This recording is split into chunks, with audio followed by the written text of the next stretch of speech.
mũ nữa, không muốn toàn canh nào nữa.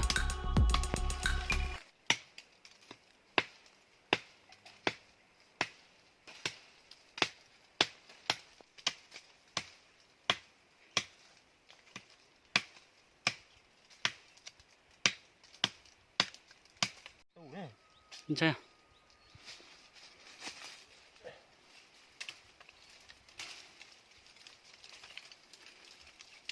Xe quốc khâu thì đủ cảo đủ sự đủ nữa.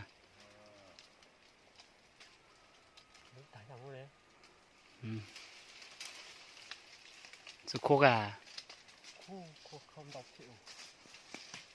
Đây là cái cỏ của ha ha.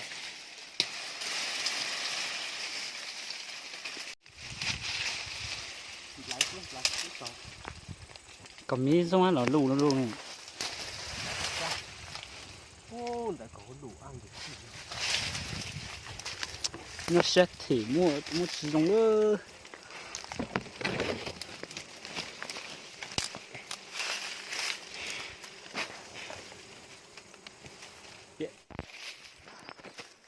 Cái nó. Đậu.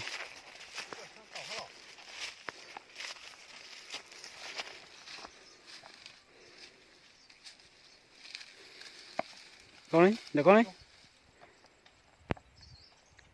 Cái gì bùa? Bùa.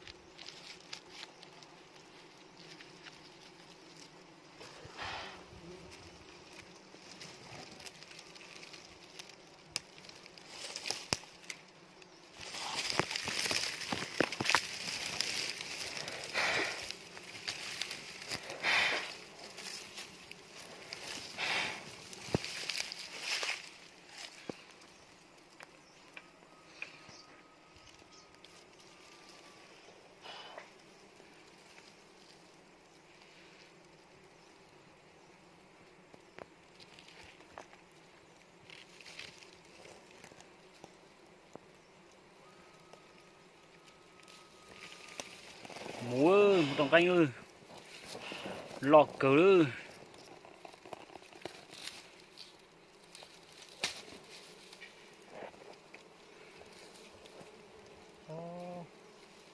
Có khâu ạ.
Cái mà mũ đây, mua xong mũ để nó đây.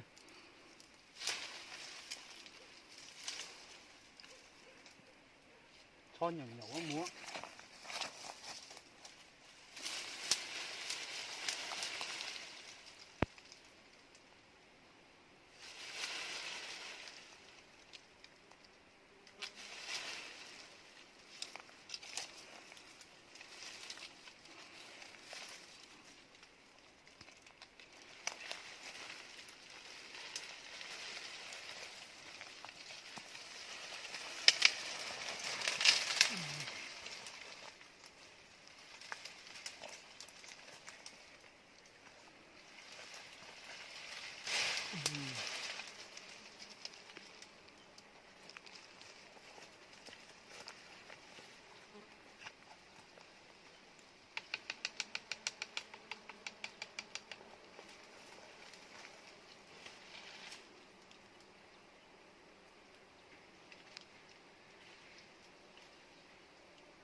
Vào đây nó ơi.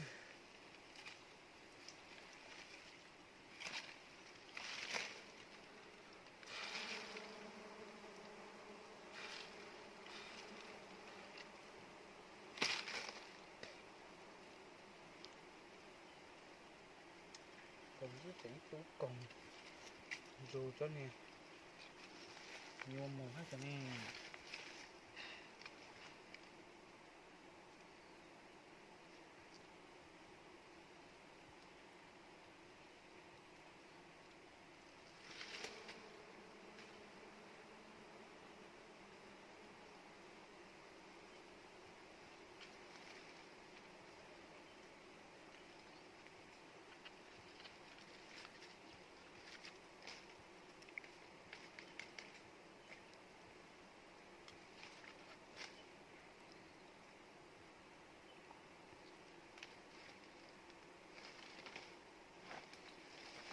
Dùng câu hành ơi.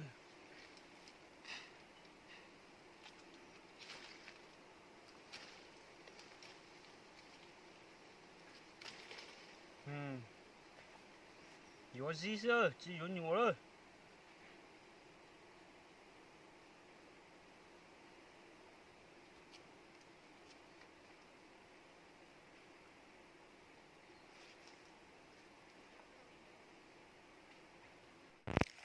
Mua múa.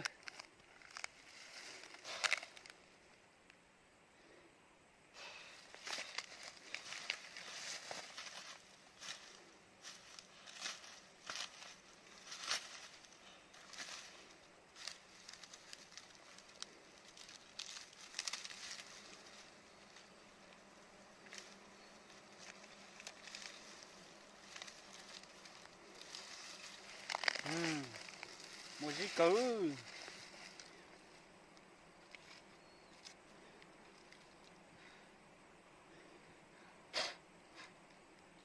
Cái mua mũ mua đi nó nữa.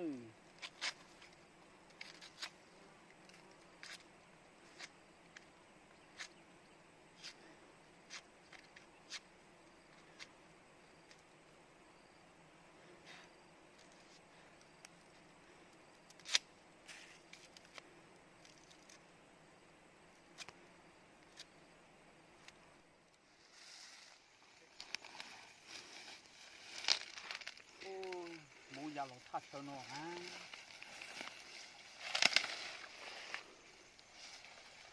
Nó ní.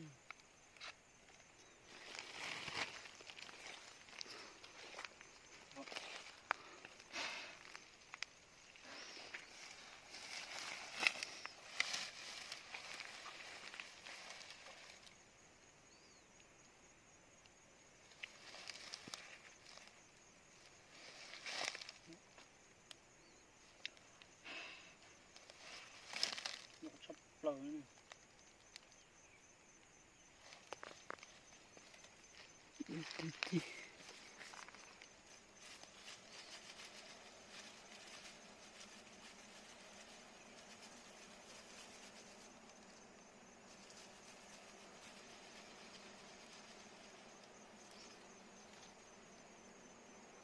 Mình mua mũ nhiều nhiều mà uống đi kiểu uống đó.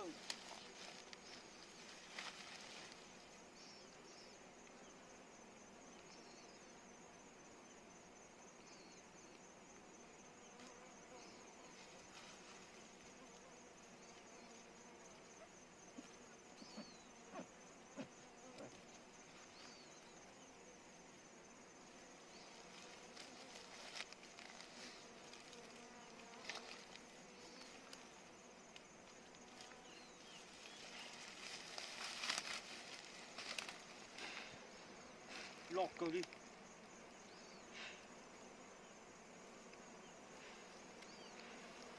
tí gió mó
làm bao chuối nữa thầy giống